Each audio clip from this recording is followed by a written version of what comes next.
The 501st edition of the Four Corners podcast starts right now. This is the Four Corners podcast. And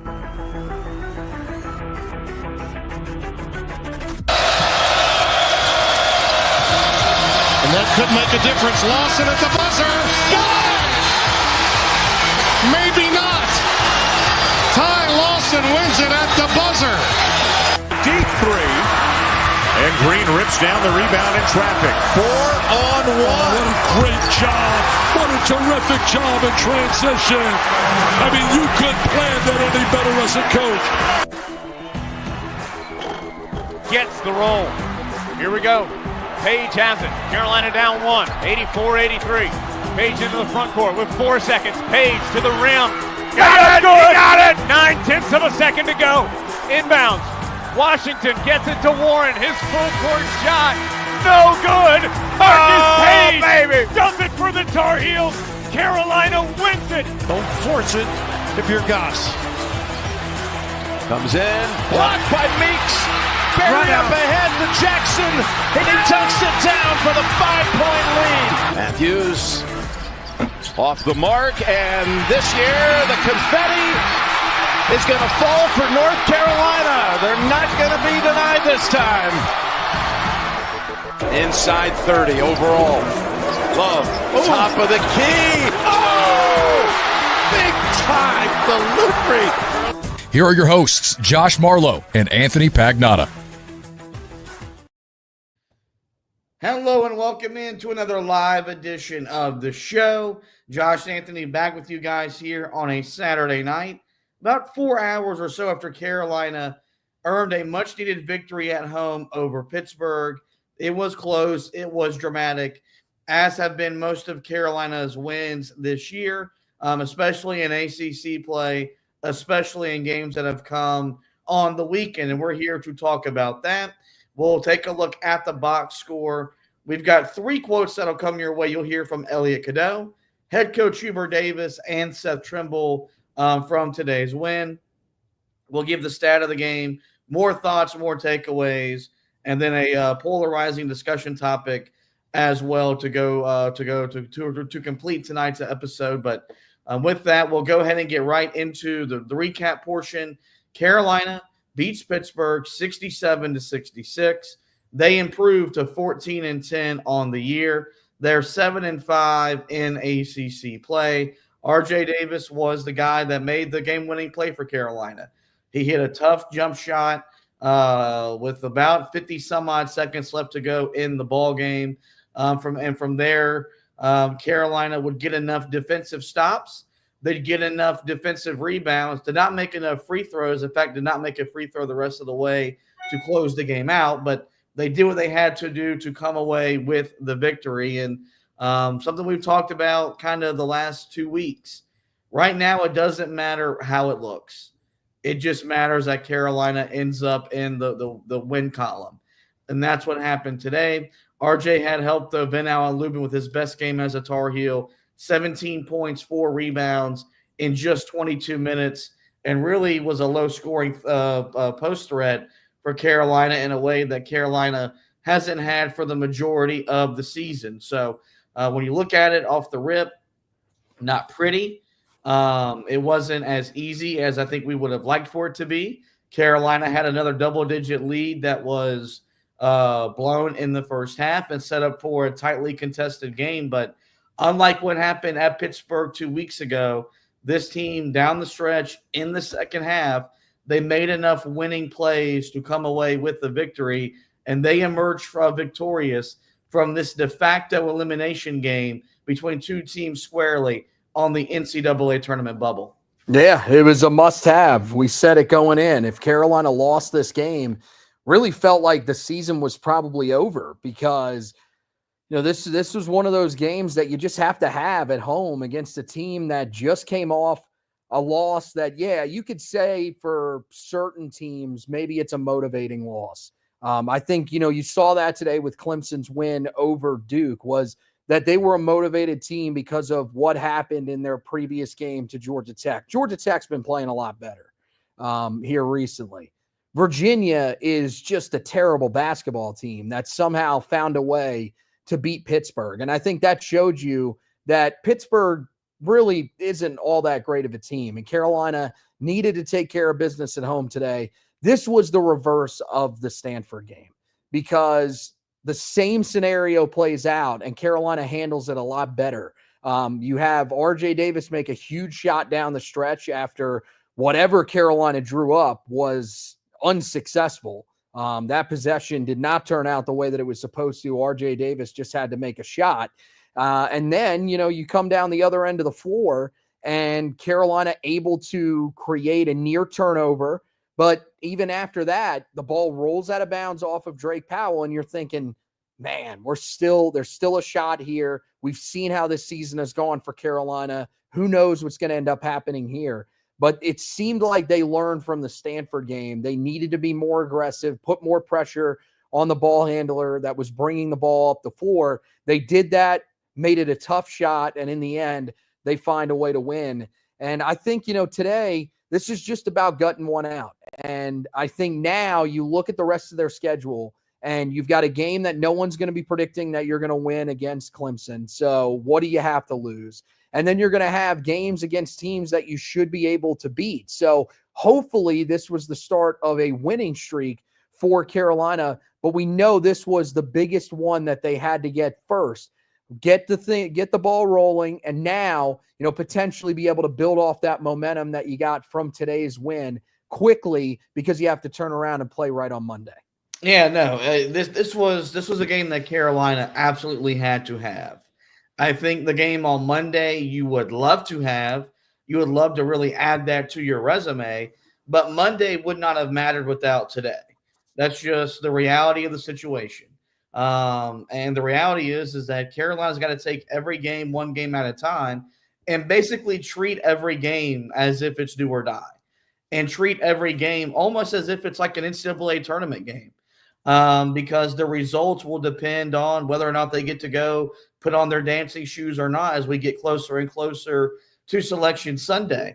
And so Carolina today, I thought, was as energetic and as aware of the situation as they've been since they got into this funk. They'd lost 4 out of their last 5 entering to today's action, and they never had the look of a team that was playing for its NCAA tournament lives. And whether Hubert Davis communicated that message or not during the week of practice, we'll never know. But these guys know the reality of the situation. These guys know what's on the line these last 9 games of conference play before you get to the ACC tournament, which is also going to be very important for this group. And I think the one thing that we've maintained for our coverage with this team compared to the team that missed the tournament 2 years ago is I've never felt like this team just does not care as consistently. Like that team 2 years ago, they were ready for the season to be over in early January. I've never really got that feeling from Carolina this year.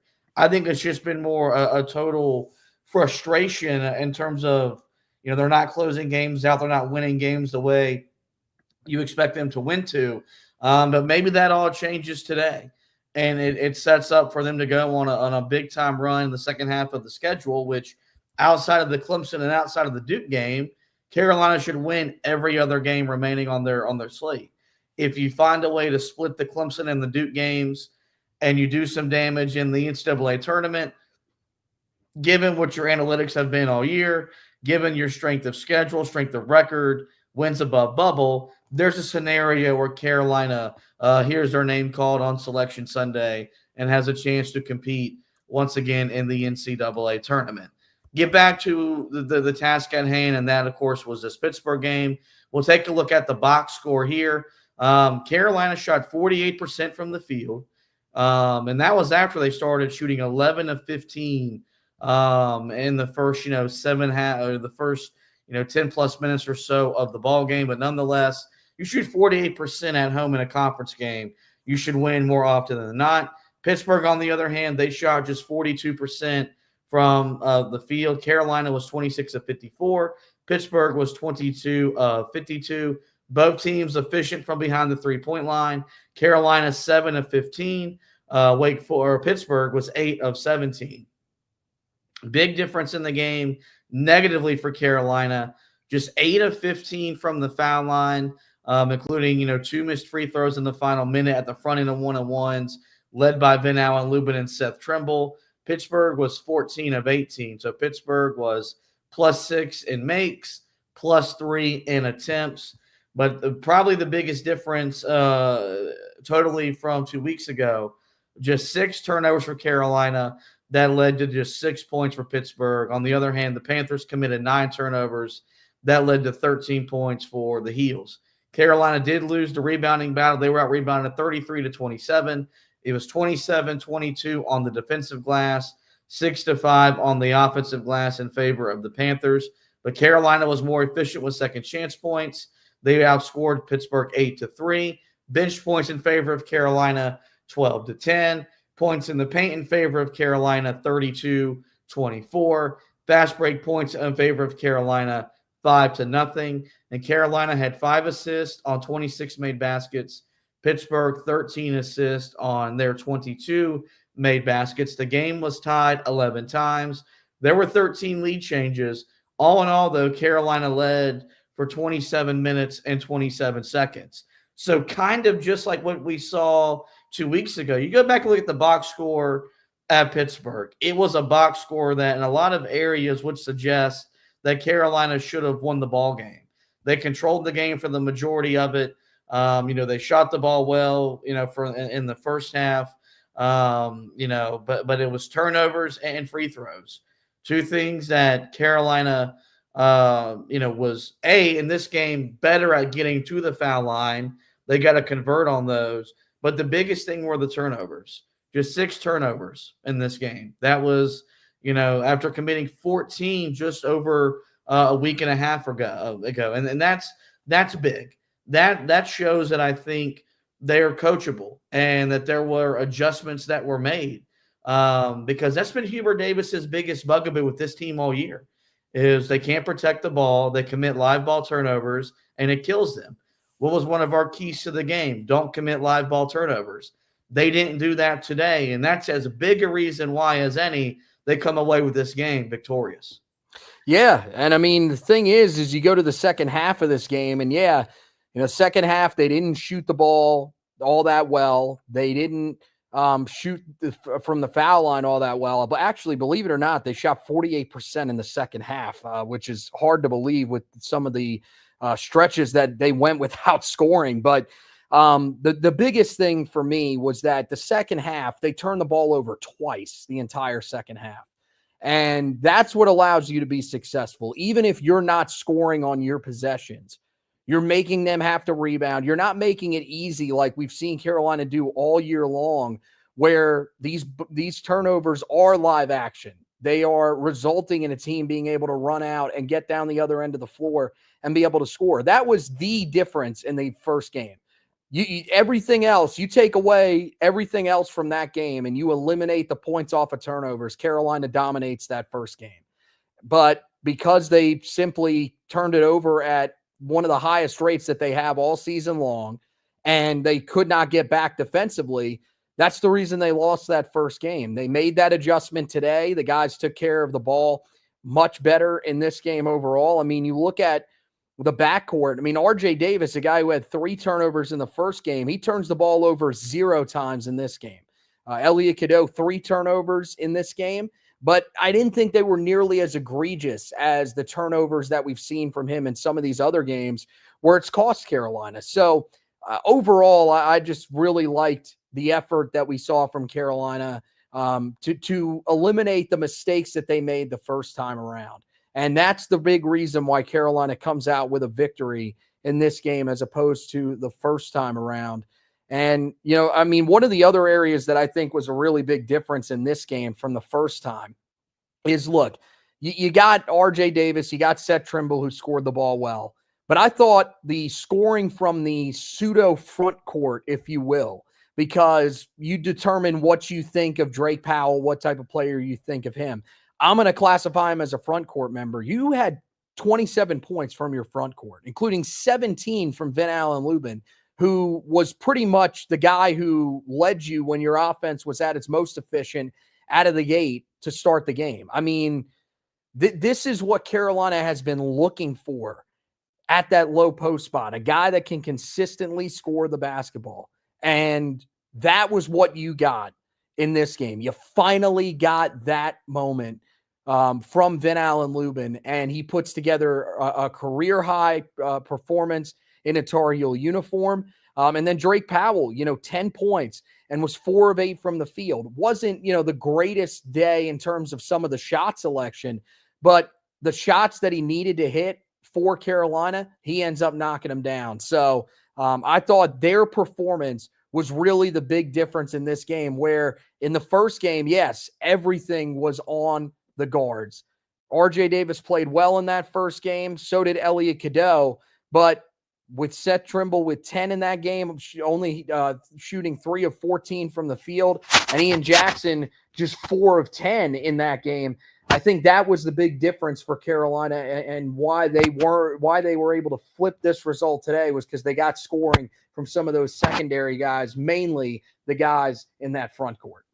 All right, let's get to the quotes of the game, because I mentioned that I have 3, and we'll start with Elliot Cadeau, who was talking to the media after the game. And this audio comes via Josh Graham's Twitter account, but he was talking about how this team just knows what they want to do at the end of games because they've played in so many. So let's take a listen to this answer right here from Elliot Cadeau. Shoot the free throws, who we want guarding the ball when we need to stop. We kind of figured out everything, and we kind of know, we know exactly what defense we want to be in. So I think that all those close games will be good for us in the ACC tournament and every other game going forward.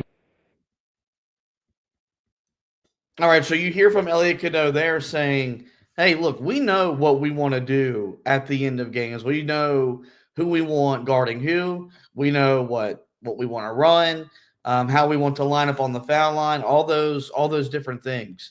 And I think, Carolina's now 6-4 one-possession games. I mean, the fact they've played so many is alarming. But B, win 6 out of 10. A lot of programs would take that. At a place like Carolina, 60% is not good enough. This team's got to learn how to win, and they've got to learn how to close games out. And that's something that we've kind of preached and we've been talking about all year long. Do you think that they took a step in that direction today? Because the game was hanging in the balance at the under 4-minute timeout. I can't sit here and say that I was confident that Carolina was going to win. Just given the way this thing has gone this year, there's not a whole lot of confidence to be had. But, I thought they obviously made enough plays to get the win. I thought that the timeout to set up the go-ahead jump shot by Hubert Davis, I thought the initial play drawn up was good. Pittsburgh was able to take it away. You get into, okay, so what are you going to do if you don't get the initial look? You get RJ Davis isolated, and he's able to drive, jab step, and hit a step-back jump shot, a shot we've seen RJ hit thousands of times during his 5 years with the program. So do you think Carolina took a step forward towards you believing in them? Because as much as we'd like to say they wouldn't be in this situation again, you've played 10 of your 24 games down to one possession. The math would tell you you're going to be in a close game again. Do you trust this team more today than you did before today's action? Yeah, certainly. I think, one of the big things that you really needed to see in order to believe in this team late in games is that RJ Davis is starting to find his rhythm. And I think we're seeing that. That happened today. And if you're still questioning it after today, it began a few games ago. But if you're still questioning it after today, I really don't know what more you're looking for from him. Today was a tremendous performance, shooting the ball 50% from the field, scoring 18 points. That's a great performance from him, especially when you get 17 from Van Allen Lubin, and 15 from Seth Trimble. You got the help from other guys. The thing is that you can't help that Ian Jackson right now is just not Ian Jackson. He's not the guy that we saw early in conference play. I mean, in this game, 0 for 3 and 0 points. And we've seen it. The ball has, stopped going to him because he simply can't do anything with it in his hands. I mean, 0 of 3, he has 3 shot attempts in this game.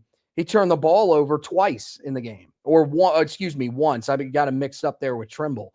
But still, I mean, you're not seeing the confidence that you need to see from him. And so RJ Davis has stepped up. And, if anybody has noticed, he's dealing again with, this time it looks like a thumb injury. Remember that in the year that Carolina missed the NCAA tournament, the first time around under Hubert, he was dealing with an index finger injury that hurt his shot. And so, he's fighting through that. He's starting to find a little bit of a rhythm. And that's been huge for Carolina. But I also trust this team a little bit more because, again, like I said when we were giving our initial thoughts on the game, I think Carolina today showed you that they have learned from what they did in the games against Notre Dame and eventually Stanford, where they just backed up and let the guys walk right to the basket. They gave them all the room that they needed and were praying that they just didn't hit a shot. And the thing that's great about today is that they did that in a game where the whistle was incredibly tight. That was incredibly risky because there was a chance that they were going to call a foul and put them on the free throw line. And Carolina didn't care. They said, look, we're going to go aggressive here. We're going to make them take a tough shot. And in the end, they had to. That's just a great job by Hubert Davis and his staff of saying, no, we're not going to let the refs dictate how we're going to guard this final possession. We're going to guard this one tough, and we're going to live with whatever the result was. And it ended up being a missed shot. Carolina had forced a lot of bad shots today with some of the things that they did on that defensive end of the floor. And credit to them. I do trust them more today, late in games, than I did going into the day. And you're right. It's important because, this team, I guarantee you, if the game against Clemson is one that it hangs in the balance, if it's a close game, it's going to come down to the final possession. This is just how it's been working for Carolina this year. And even if not, you can guarantee that the game that Carolina plays next weekend, I'm forgetting who they play after Clemson, that game will probably be one possession because every game that Carolina has played on the weekends feels like it is one possession outside of the Duke game.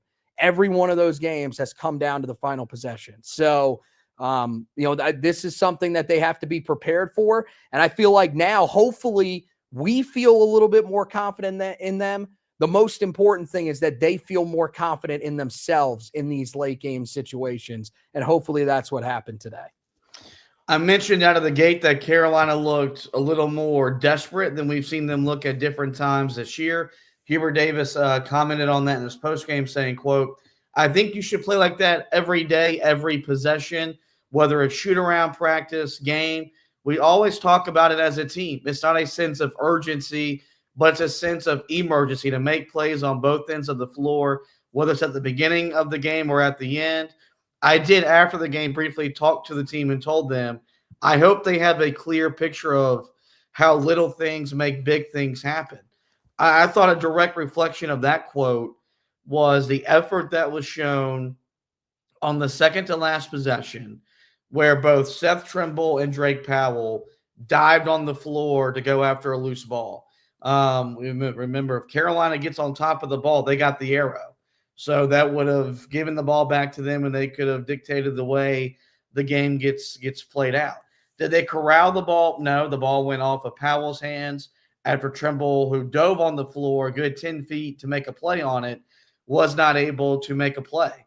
But there were other instances in this game where I thought Carolina was willing to sacrifice their body. They were willing to close out harder, on a rotation and contest a jump shot. They were sprinting down the floor and a little bit harder than they have all year long. And that's what it's going to require with where you are right now. When you've dug the hole you've dug in terms of going to the tournament, You've now got to kind of work your way back into, and you got to work your way back into the field. It's going to take you doing the little things and doing them at a high level and doing them at a consistent level. And I've always thought when Carolina plays with that level of desperation, when their desperation matches their talent, that's when you really see how good the team can be year in, year out. That was what made last year's team so much fun to watch, was that they treated every single game like it was life or death. They played with that level of competitiveness, and they were willing to do all the little things you got to do to win at the level we want to win at. That hasn't been the same for this team from the beginning of the season. And it's okay to be disappointed. It's okay to be frustrated with that. But if Carolina plays with that level of intensity or that sense of emergency, as Schubert likes to talk about, if that matches their talent level, I think there's a scenario to see Carolina stringing together the wins they've got to string together to move themselves back into the positive side of NCAA tournament conversation. Yeah, I mean, they've got to just realize that you're in a conference where you can't find, you cannot afford to lose another game. It can't happen. I think they've gotten to the point now where I believe that they can lose one of the two big games that they have remaining the rest of the season. If they beat Clemson or Duke, they feel pretty good about where they are going into the ACC tournament. And as long as they don't bow out in the first round, you would think they probably end up making it. But the rest of the games on the schedule are a non-negotiable. And so it really comes down to them doing exactly what Hubert is saying. And that's the thing, is that he can only push so hard. You want to see the level of urgency, that emergency, as he likes to say. But yeah, it's desperation time. You are at the point now, and you've gotten yourself here. You can't blame anybody but yourself.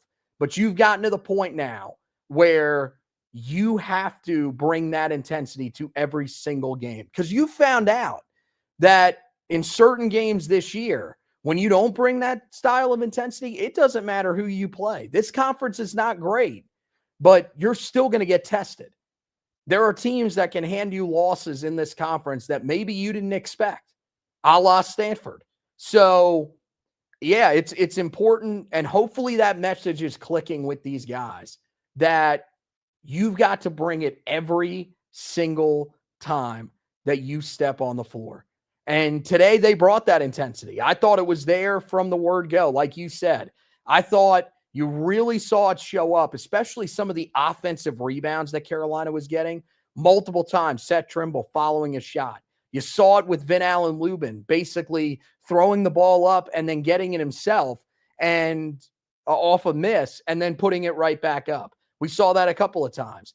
That's what you want to see in this game. And then even down the stretch, Lubin coming up with a couple of key defensive rebounds after, one slips out of his hand. He comes right back, pulls down an even bigger one at that moment. You saw the hustle to create the play where the ball goes out of bounds, gets Seth Trimble an opportunity at the line. He doesn't capitalize, but still that hustle led to Guillermo Diaz-Graham having to stick his hand in there and poke the ball out of bounds to avoid Lubin getting the ball back and being able to potentially kick to a guard and take more time off the clock. I just think the intensity, you saw it all day, that this game was important to Carolina. They knew how important this game was. It sucks because you really wish that they would have realized it a little bit earlier, or at least would have shown you that a little bit earlier. But hey, man, as long as they find a way to play with that intensity down the stretch here and bring it in those two big games as well, that was the most frustrating part. And you said earlier, you never question the effort of this team.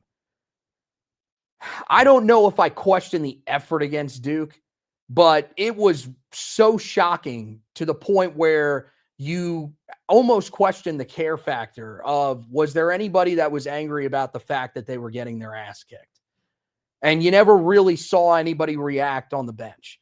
Today, you saw a team that knew the situation that they were in and reacted to it accordingly. And hopefully that's what they bring starting on Monday, every game, the rest of the season. You mentioned Seth Trimble a couple of times in your comments there. I wanted to play his post-game quote that he had that he delivered to the media when talking about how they viewed this as a get-back game after losing to Pittsburgh 11 days ago. Yeah, there's a little bit of hatred, but with Pitt and us. I think from the coaching staff all the way down to the players. Since my freshman year, I can definitely remember. I think they lost to them before I even got here. But in my freshman year, they got us twice. They talk a lot of talk. So last year, those 2 games were games that we considered get-back games, and we really took pride in those games. And this game was another get-back game for us because, they beat us at their place last week. So we know we got a little bit of hate for them, and they got a little bit of hate for us. So we know how it is. I cannot tell you how happy those comments made me, because we've known since Jeff Capel got there, they viewed us as a rivalry. Will Pittsburgh ever be a legitimate rivalry with North Carolina? That answer is no. But as long as Jeff Capel is on their sidelines, this is what it's going to be like, because he coached at Duke. He played at Duke. So he has a natural hatred for UNC. And then you've got his brother who's on his bench, who went to Carolina, played at a high level for a short time at Carolina, who's basically turned his back on the Carolina family to be a part of whatever Pittsburgh basketball wants to claim to be on the national level.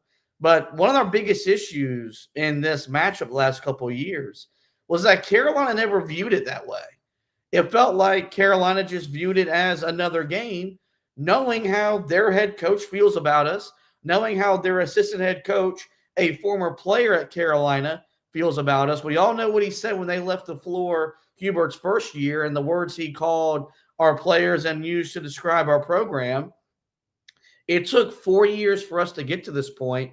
And I guess maybe last year it was there. Remember when Carolina won there and then when they beat them in the tournament? Man, those games were battles. Those games were wars. But still, Carolina never verbalized there's a disdain for these guys. There's a hatred for these guys. Seth Trimble said it today, and I think that's a good thing, because as long as the Capel brothers are on the sidelines, this is what it's going to be like moving forward.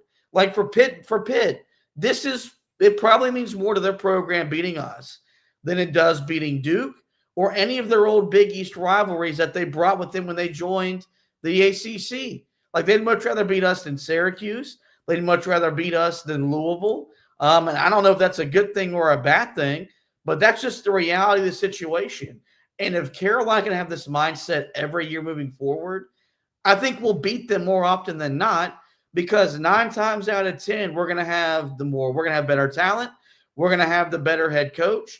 And if our guys play with that level of hatred for them, we'll start winning a lot more often. And that's a good thing, because of all the former Big East schools that now reside in the ACC, I don't know about you, I clearly hate Pittsburgh the most. And I love beating them a whole lot more than I ever would have thought upon them arriving in the conference a decade ago. Well, yeah, of course I hate him, because, it's gotten to the point now. Jason Capel is such a loser, man. It is so unbelievable. Those comments that he made, the words that he used. What a whiny loser this guy is. So unprofessional, and it's perfect because he fits that staff perfectly. I think that the fact that there is hatred there, you want to see that. And that's what you want to see from this team, is that there is a level of intensity, because we've kind of wondered, is that intensity there for this group? Do they have the same level of fire that last year's team had? And, when he brought up there, Trimble did, that, there was hatred last year. We called those get-back games. You could tell that last year. This year, when they played the first game, I'm not going to say it wasn't there at all, because Carolina definitely started the game hot, but it still was one of those situations where you almost wondered, okay, is it a little bit different than last year? Did they feel satisfied with what happened last year?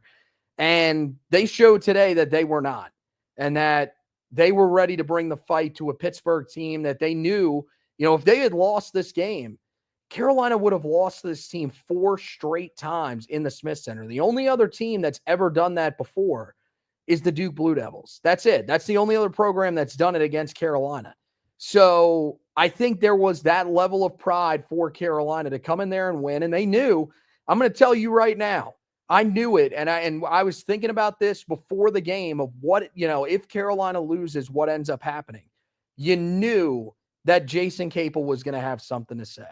And now he's got to keep his mouth shut, which is the best way that he should handle just about everything, because every time he opens his mouth, we all get dumber for it. So I think this is exactly what Carolina needed today. They needed to take the fight to Pittsburgh because, it feels like one of the things we've talked about this before in recent years with the football program. Teams like, State, but, hopefully, that one is a rivalry that is just, it's unforgivable, the fact that you don't bring it in that one. This rivalry kind of felt a little bit like how Virginia feels on the football side, where it's clear that Virginia hates you. It's clear that their players look at that as a game. They circle it on the schedule and they say, this is a game that we value.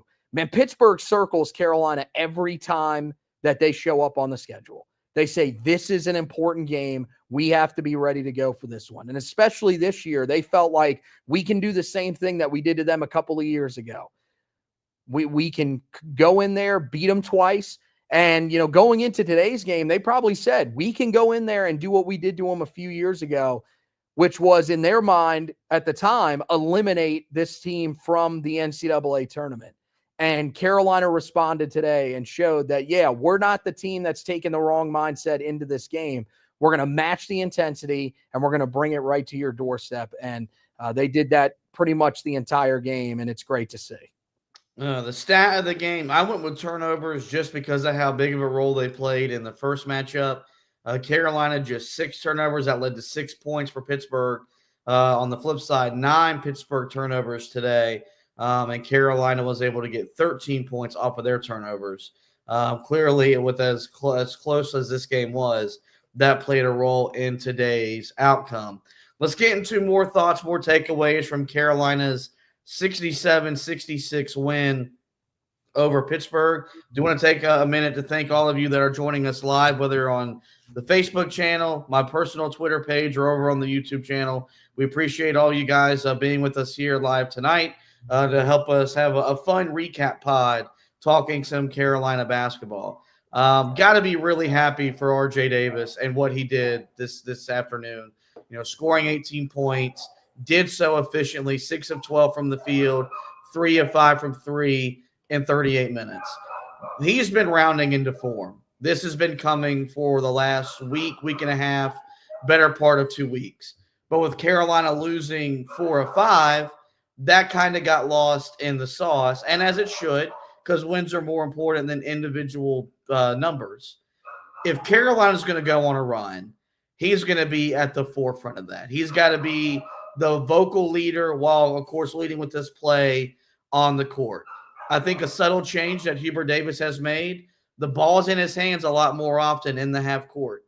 And they're using Elliot Cadeau off the ball more as a passer, as opposed with him on the ball trying to set everything up. And I think it's gotten RJ Davis in a better rhythm, in a better flow, and he's playing at a much higher level, a much more efficient level of basketball. Speak on his performance today, and do you think he's getting ready to have the second half of the season that can do enough to get Carolina back in contention for the NCAA tournament? Yeah, he's slowly starting to get there. I do think that he needs help from his teammates because things are certainly not as easy as they were last year in terms of him being able to score in the half court. A lot more isolation ball, which you didn't see much of last year. And so it's going to make it more difficult. That means that his teammates have to help him out. So, yeah, I wouldn't expect him to score it the way that he did at certain times last year. Like, do I think that he's going to come out and put up a 40-piece in a game in the second half of this season? Probably not. I don't know if that's going to happen. But I do think that he is starting to become more efficient, which is very important. He's starting to cut down on the turnovers a little bit, which I think is important as well. And you're starting to see the confidence just build once again. Because I do think that, early in the season when he was struggling, and, I don't know if he's a guy that's on social media in the middle of the year. But I mean, look, he probably knows what was being said about him. He was probably incredibly hard on himself as well. So I think that you're starting to see him round into the form that we need him to round into, and just in time. He's the guy that's going to lead on the offensive end of the floor. He's clearly your number one option now because Ian Jackson has dropped off. Now he's the guy that's going to be handling the ball in the most important situations. And you saw again today why that is the best way to go and why he is certainly capable of doing that. You just hope that the finger, whichever finger it is, and it looks like it's his thumb, you hope that that doesn't cause issues for him shooting-wise down the stretch of the year. I don't think it's going to. I think as he showed today that it's not really that much of an issue. Maybe he took a little bit of time to have to learn how to play with it, but now he's adjusting to it. I think the last couple of games for sure, you've started to see him turn that corner. And Carolina fans, this is where you have to embrace your best player because you've been very critical of him the entire season. You've wanted to get on him. It's almost honestly like some of you are excited about the fact that he has struggled because it finally gave you an excuse to go after him for some reason. Well, now he's starting to look a little bit more like the guy that we thought he was going to be coming into the year. So all the people that were bringing the negative energy and saying how he shouldn't have been a part of this roster, you should have let him walk in the offseason, that could have potentially made things better for Carolina's roster. You better show up now and you better be complimenting this man because he is starting to play the type of basketball that he needs to for Carolina to be successful. Another guy we got to highlight his performance. Ben Allen Lubin was everything Carolina needed him to be and so much more. 17 points, 4 rebounds.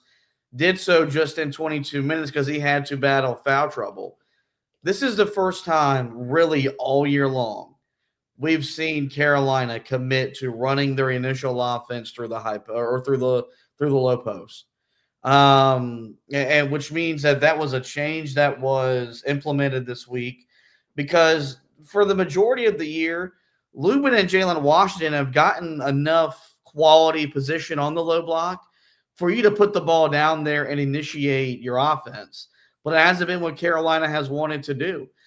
They did that today, and it worked out in a lot of ways. First off, whether he turned and scored or not, even if he got a repost and then he would throw the ball back out and go set a ball screen, well, now you've got the defense in a conflict. And Pittsburgh decided to switch those ball screens in the first half, meaning a lot of times he had a guard switched on to him.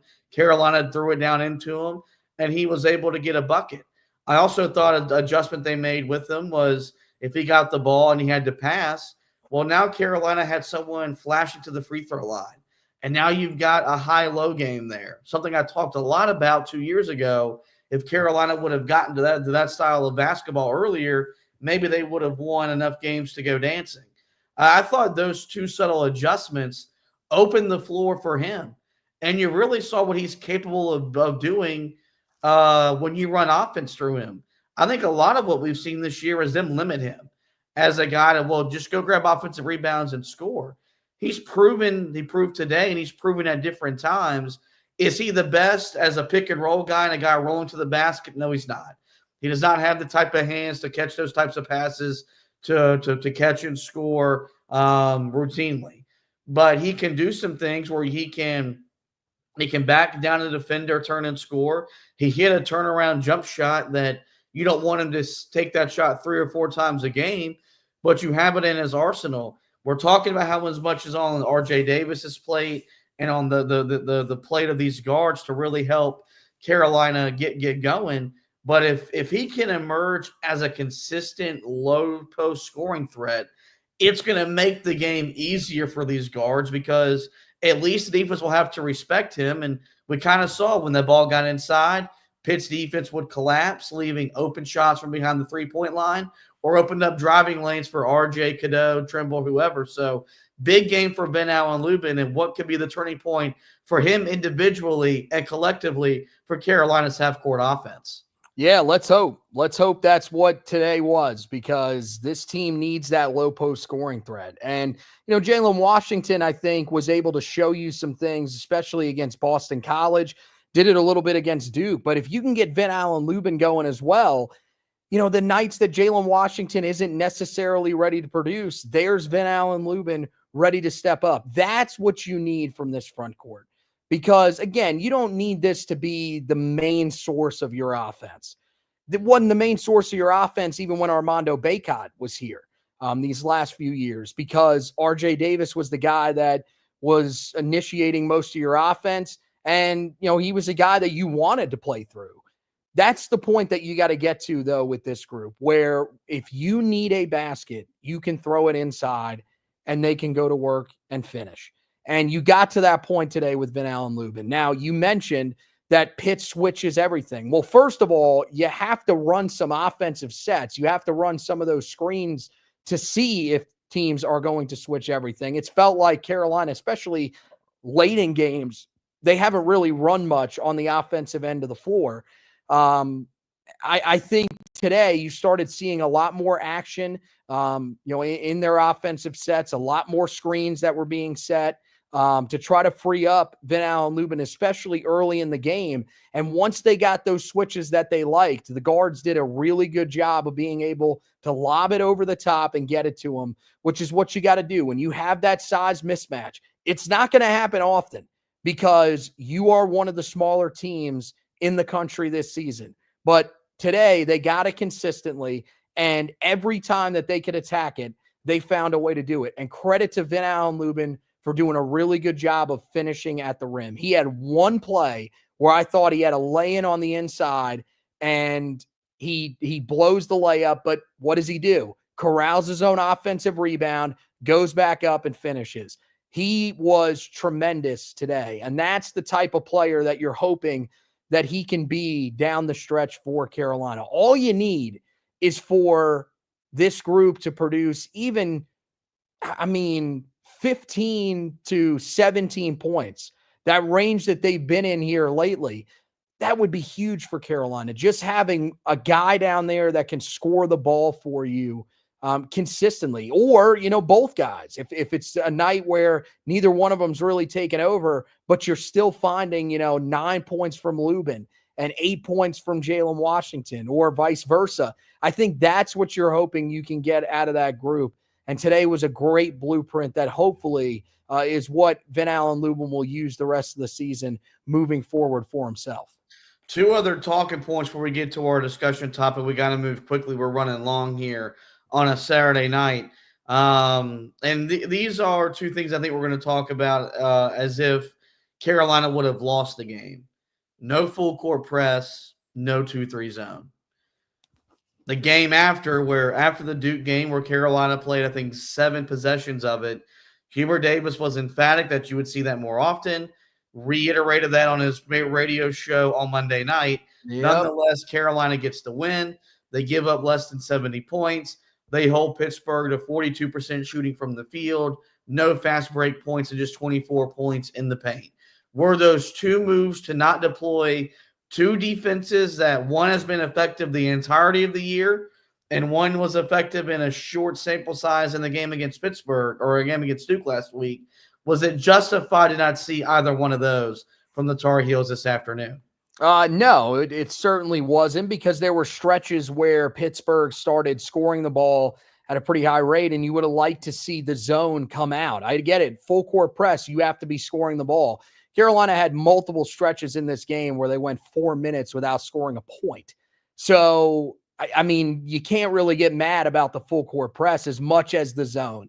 When some of those shots started falling, especially when you were getting to the point where your defense was scrambling, guys were being left open from the outside.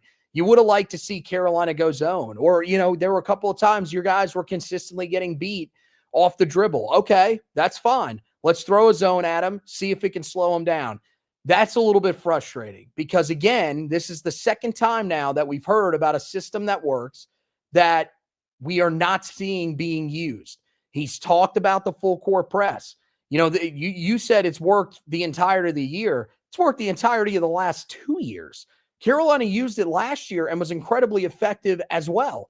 And this year, more than any other year that we've been a fan of Carolina basketball, or at least, under Hubert Davis, it's felt like Carolina has needed to change things up at certain points on the defensive end of the floor. Didn't really feel like that necessarily a lot a couple of years ago. I didn't think that Carolina was really that bad defensively. I thought that team really just struggled on the offensive end of the floor more than anything. This time around, it's your defense that has cost you some games here. And I think that for Carolina, you're hoping that you're going to see some of those variations moving forward. But it's why I said when he said it the other day, you can't trust it until you see it. So hopefully he's a little more, emphatic about using it like he said he was going to. But at this point, until we actually see it, you can't really trust what Hubert Davis is saying about imploring different defenses. All right, the last thing I want to talk about before we get to our discussion topic, Hubert Davis needs to take a page out of Mac Brown's book and start publicly whining and crying about the officiating of Elliot Cadeau. Because I don't know if a guy gets called for any worse fouls than Elliot. And is directly impacting Carolina on the court. Like his second call today when he was on one of the Twins where he got thrown to the floor, but he was the guy that called for the foul, and Hubert Davis took him out, changed the whole rhythm of the first half. Like immediately Carolina's offense stalls, and you can sit here and complain about the other guys needing to step up and make plays, but Elliot, when he's playing at such a high level, when he's playing with confidence, is a big part of how good Carolina's offense functions in the first half. Like we're talking about a guy that in just 28 minutes had 5 points, 3 rebounds, 7 assists. If he plays 34 minutes or more, and I think we're at the point now where your starters are going to play heavy minutes, I'm not saying that Carolina blows Pittsburgh out. Is the game that close down the stretch? I think the answer would be no, just because of how well he had played. When the Carolina's offense started 11 of 15, and then they finished the half going 3 for their next 15. So just kind of a little gripe about that, because Carolina's, it's definitely a problem, and they've got to find a way to fight through it and battle through it. But I think as much criticism as we throw at Cadeau for committing the fouls, I think this game and some of the other games recently, a lot of it's been out of his control where he's just trying to make basketball plays and is getting the short end of the stick. The fact it happened today in your own gym, very disappointing. And Hubert Davis's reaction to that foul was classic Hubert. He took his glasses off. I think he kicked his leg up in the air, and then he went and had a nice little talk with the official. But nonetheless, man, we've got to get that cleaned up, because confident Cadeau is too important to Carolina playing at a high level for sustained periods of time. Let's get to the discussion topic now really quickly. You mentioned Ian Jackson not scoring the ball, 0 of 3 from the field. Only played 22 minutes this afternoon. Only played 9 minutes in the second half. My buddy Josh Smilo, a big fan of the show, he DM'd me and said, "What do you think this is?" And I said, look, when he's not scoring the ball, what does he have a whole lot of value to bring to you on the court? Yep. He's not a great defender. He's not a great rebounder. And Hubert Davis trusted Drake Powell today, and Drake Powell rewarded him 10 points, 4 of 8 from the field, 2 of 3 from 3, in 29 minutes off the bench. It appears that he built off of his second half performance last week at Duke, where he scored 12 points. What's Hubert Davis to do about this moving forward? Like, do you go back to Drake Powell being in your starting lineup? Or do you let Ian Jackson just try to figure it all out? Because I think you and I are on the same page that as well as R.J. Davis is playing right now, if Van Allen Lubin, develops into a consistent low post scoring threat, they're going to need another consistent scorer. We think that guy is Ian Jackson, but he's been MIA the last 5 or 6 games, and it's something that Carolina has to be corrected if they truly want to turn this season around, the back half of conference play here. Yeah, you can't take Ian Jackson out of the starting lineup. I don't think you can, because, the thing is that if you take him out of the starting lineup, then you put Drake Powell back in. If Drake Powell starts to struggle, then what? You go back to Ian Jackson again? To me, you don't take him out. You just kind of let him, I guess, work through whatever's going on. And at this point, even if he doesn't work through it, if Drake Powell is going to be that effective off the bench, it's simple. You saw what they did today. They played Drake Powell 29 minutes. You don't have to, because you start a guy, it does not mean that you have to play him at least 30 minutes in a game. It doesn't mean that you have to play him in the most important moments because, we started him, so that means we have to close with them. No, it does not. That definitely does not mean that. The value that Drake Powell brought today, and this is the thing that's hilarious to me, is that the guys who have been criticized the most defensively the whole year, guys that, I see multiple people getting on all the time defensively, Seth Trimble and Drake Powell, which Drake Powell might be the best defender on this team because Trimble has had moments this season where he struggled, but he's still one of the better defenders on the team. Today, he had 3 steals. That's something that you're not getting from Ian Jackson. The one thing that Ian Jackson does, or has done at least recently here since he hasn't been scoring the ball, that Powell doesn't do, is he shares the ball pretty well. He had 3 assists in this game. But to me, I think you're still wanting to keep, I guess, you want to show Ian that you're confident in him. Because I don't know if the confidence is there. I was going to say keep him confident, but I don't think it's there right now. Eventually, you would imagine he starts to find his way a little bit, even if it's not necessarily, him getting back to where he was at the start of conference play. If he can become a guy that can even, score 12 to 14 points a game for you, you'd feel pretty good about where you're at. You're just hoping that by keeping him in the starting lineup, that's going to get him to that point. But yeah, it's a weird thing because you could argue maybe bringing him off the bench sort of starts to get him going. But it's very similar to the argument with Jalen Washington where, okay, if that gets him going, but then Drake Powell's struggling, what value does that bring to you? So, that's been the way that the starting lineup has been all year for Carolina.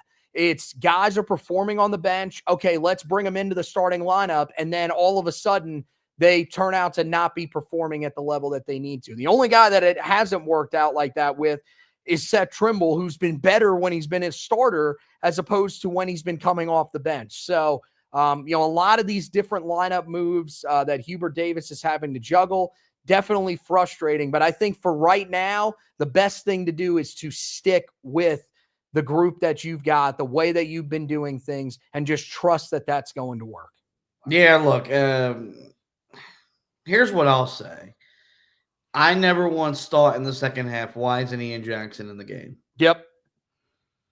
So I thought Hubert made the right move. Drake Powell rewarded him. Carolina, I think, is better defensively with Drake Powell than he is. And so, it wasn't like Ian Jackson was scoring the ball and we were just not playing him. That's the only thing he provides this team. And I don't mean to be harsh, but not a great defender, not a great rebounder. The ball sticks in his hands when he gets the ball anyway. So he's a one-on-one basketball player. And look, Carolina's going to need him, I think, at certain points to go on there and cook somebody. And he'll have those capabilities against lesser teams, the Boston College, the Miamis, Florida States of the world. Today, man, you had to make sure you were playing team basketball and that ball was moving and the ball wasn't sticking. So this is going to be a feel it out process. Today, the move was to play Drake Powell over him. That was the right move, and Carolina gets rewarded with that, with the victory. almost forgot because it's been a while since we got to do this. We do have to hand out our game balls really quickly. I'll go first. I'll go with the guy whose jersey I'm wearing right now. That, of course, is R.J. Davis. Just 18 points, 6 of 12 from the field, 3 of 5 from 3, 2 rebounds, 3 assists, all in 38 minutes. And, of course, he hit the go-ahead shot that proved to be the game-winning shot to give Carolina a much-needed win at home. So my game ball goes to my favorite player, R.J. Davis. Yeah, I'll go with Vin Allen Lubin. 17 points, 8 of 12 from the field. Really was Carolina's offense early in the game. 4 rebounds, navigates the foul trouble when he needs to down the stretch, and pulls down a key defensive rebound for Carolina. As I said, good hustle off the missed free throw to create an out of bounds and another possession for Carolina. I thought all around in 22 minutes in this game, +6. There was only one guy that had a better plus minus in this game, and that was Jalen Withers. But I thought just a tremendous all-around performance from Vin Allen Lubin in this game, which was needed with Jalen Washington having a quiet game when he was in. So great job by VAL, and hopefully this is something that carries over moving forward. All right, with that, guys, it is going to wrap up this edition of the show. In the meantime, we're going to encourage you to visit the website, HeelToughBlog.com. The game recap is up there on the website for you guys. It's posted if you want to go and check out a little bit more in-depth stats and numbers from Carolina's win over Pittsburgh. I'll be back on Monday to get you ready for the game against Clemson, as Carolina has their first Saturday, Monday turnaround of the season. Football-wise, Bill Belichick added another son to his coaching staff today. Anthony has you covered with that news, as well as a former linebacker that played for Belichick in New England joining the staff as well. Go and check out all that coverage at theheeltoughblog.com for your home for the best and the latest Carolina basketball, Tar Heel football news, notes, and opinions. As for the podcast, you guys know where to find us. Every major podcasting platform. Simply search the Four Corners Podcast and we'll pop up. There, we encourage you guys to rate, review, and subscribe. That way you don't miss any editions of the show throughout the remainder of the season. We'll be back on Sunday to get you ready for Monday's game at Clemson. Make sure you hit that subscribe button so you don't miss that all-important game preview. Well, with that, it is going to wrap up this edition of the show. We want to thank everybody for watching and listening. I want to thank Anthony once again for hosting with me. And as always, go Tar Heels.